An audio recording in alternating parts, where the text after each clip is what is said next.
네, 할렐루야. 12월 14일 목요일 짱목과 말씀 수다의 시간입니다. 예, 오늘 주시는 말씀은 열왕기야 20장 12절부터 21절의 내용의 말씀입니다. 하나님 말씀을 보시겠습니다. 그때에 발라단의 아들 바벨론의 왕 브로닥 발라단이 히스기야가 병 들었다 함을 듣고 편지와 예물을 그에게 보낸지라. 히스기야가 사자들의 말을 듣고 자기 보물고의 금은과 향품과 보배로운 기름과 그의 군기고와 창고의 모든 것을 다 사자들에게 보였는데 왕궁과 그의 나라 안에 있는 모든 것 중에서 히스기야가 그에게 보이지 아니한 것이 없더라. 선지자 이사야가 히스기야 왕에게 나와 그에게 이르되 이 사람들이 무슨 말을 하였으며 어디서부터 왕에게 왔나이까? 히스기야가 이르되 먼 지방 바벨론에서 왔나이다 하니 이사야가 이르되 그들이 왕궁에서 무엇을 보았나이까 하니 히스기야가 대답하되 내 궁에 있는 것을 그들이 다 보았나니 나의 창고에서 하나도 보이지 아니한 것이 없나이다 하더라. 이사야가 히스기야에게 이르되 여호와의 말씀을 들으소서. 여호와의 말씀이 날이 이르리니 왕궁의 모든 것과 왕의 조상들이 오늘까지 쌓아두었던 것이 바벨론으로 옮긴 바 되고 하나도 남지 아니할 것이요. 또 왕의 몸에서 날 아들 중에서 사로잡혀 바벨론 왕궁의 황관이 되리라 하셨나이다 하니 히스기야가 이사야에게 이르되 당신이 전한 바 여호와의 말씀이 선하니이다 하고 또 이르되 만일 내가 사는 날에 태평과 진실이 있을진데 어찌 선하지 아니하리요 하니라.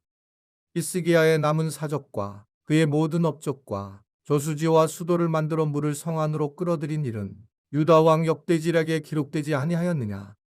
히스기야가 그의 조상들과 함께 자고 그의 아들 므낫세가 대신하여 왕이 되니라. 자, 여호수아래요.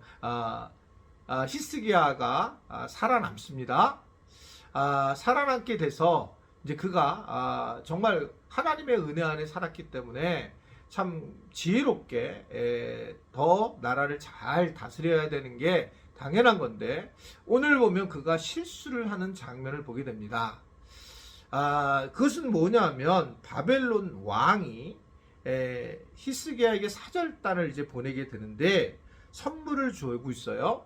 근데 당시에 그 세계 정세가 이 바벨론과 애굽이 어떤 정치적 힘의 권력 싸움을 하고 있었는데 힘교리를 하고 있을 때에 결국 바벨론 왕은 이 남유다와 우호적인 관계를 맺기 위해서 그래서 남유다를 이제 방문하게 합니다.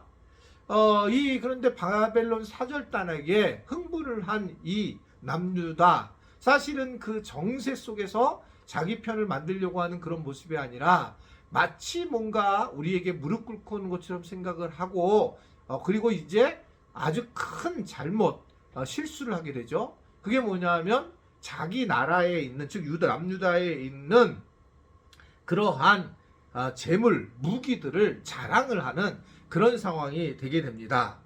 확실히 이 자만심에 빠지면 이러한 심각한 오류에 빠지게 되는 걸 볼 수가 있어요.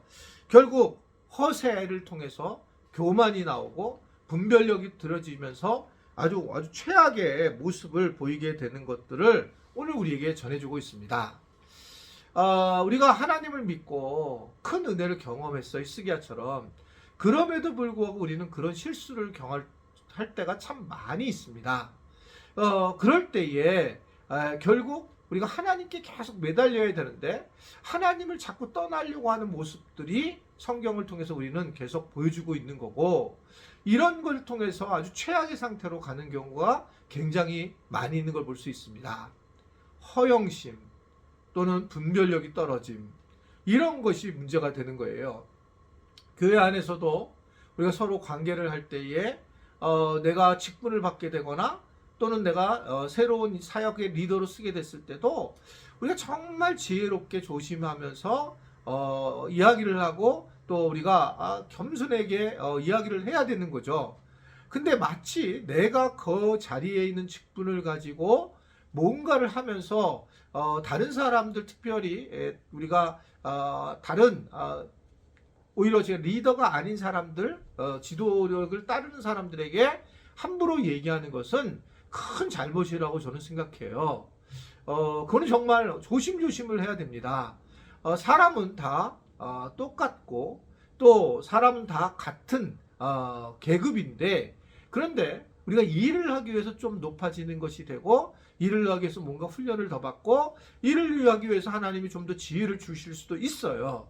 그런데 그때마다 더 겸손해져야 된다, 더 좀 엎드리고 기도해야 된다라고 하는 겁니다.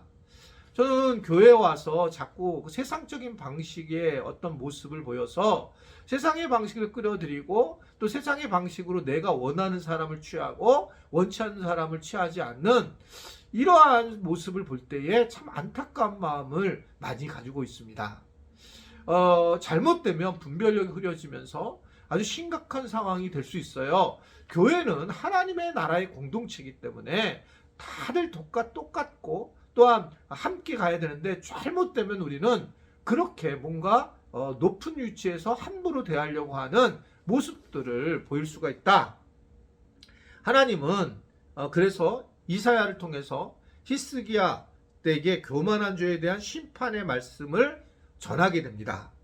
그래서 그는 자랑했던 그 왕국의 모든 것을 바벨론에게 빼앗기게 될 거고, 누군가는 바벨론의 신하가 될 거라고 해서 이게 엄청난 왕들이 이 바빌론에게 끌려가는 그러한 수모를 당할 거라는 것들을 예고를 하게 됩니다. 그러나 감사한 것은 히스기야 개인에게는 히스기야가 워낙 잘했기 때문에 네가 있는 동안에는 사실은 평안할 거고 징계를 받지 않을 거고, 그러나 하나님은 다음 세대에 대해서는 분명하게 문제를 삼고 그들이 공격을 당하고 어려운 일을 당할 거다라고 하는 것을 이야기를 하는 겁니다. 히스기야가 어떻게 보면 자기 죄에 대해서는, 자기 병에 대해서는 그렇게 기도를 열심히 했는데, 이 부분에 대해서는 그가 다음 세대에 향한 하나님 앞에 죄를 고백하면서 도움 요청을 하지 않고 있는 걸 볼 수가 있죠. 다음 세대를 생각을 해야 되는데 다음 세대를 생각하지 않는 겁니다. 기독교나 또는 타 종교도 마찬가지겠지만 가장 인간의 죄인을 드러날 수 있는 것은 자기면 된다는 거예요. 자기면 아니면 된다. 나만 아니면 돼. 우리 가족만 아니면 돼. 우리 교회만 아니면 돼. 내 세대만 아니면 돼. 이것은 마귀가 주는 마음이에요. 다음 세대를 이야기하는 교회는 하나님의 나라를 확장시키려고 하는 그러한 복음 중심적 교회다. 저는 그렇게 생각을 하게 됩니다. 다음 세대를 우리가 애쓰게 되면 우리 세대가, 현 세대가 잘 누릴 수 없는 게 참 많이 있어요. 우리 교회도 어떻게 보면 다음 세대에 굉장히 관심을 갖고 재정적인 후원도 많이 하고 다음 세대에 우리가 모든 것들을 쏟아붓고 있는데, 그것을 굉장히 잘하는 거예요. 다음 세대는 하나님이 주시는 마음이거든요. 그거를 우리가 추구하고 다음 세대가 더 우리보다 잘해야지만, 그래야지만 하나님의 나라가 점점 더 커질 텐데, 풍성해질 텐데, 그렇지 못하고 다음 세대를 무시하고 현 세대만 살아가려고 하는 모습들을 가진다면 하나님 원하시지 않는 거예요. 그래서 이제 교회의 방향들을 정할 때에 우리가 이 교회가 마지막 교회, 이 자리에서 마지막 교회가 된다는 것이 아니라, 이 교회가 계속 우리 하늘교회가 이제 다음 세대를 위해서 어떻게 진행을 해야 될까를 고민하고 기도하고 방향을 정해서 가는 교회가 되어야 된다. 그래야지만 그 교회가 결국은 하나님의 나라 안에서 건강한 모습으로 세워질 수 있다는 것을 알았으면 좋겠습니다. 오늘 말씀을 잘 이해해서 오늘 다음 세대를 향한 그런 마음들이 우리 교회와 우리 각자들에게 있기를 바라고요. 나이 들면은 뭐 내가 자녀도 없는데 이래서 우리가 빼앗기지 말고 우리의 마음을 오히려 더 다음 세대를 하나님 축복해 주십시오라고 하는, 우리 기도하는 그런 어른들도 많아질 수 있게 되기를 주님의 이름으로 축원해 드립니다. 기도하겠습니다.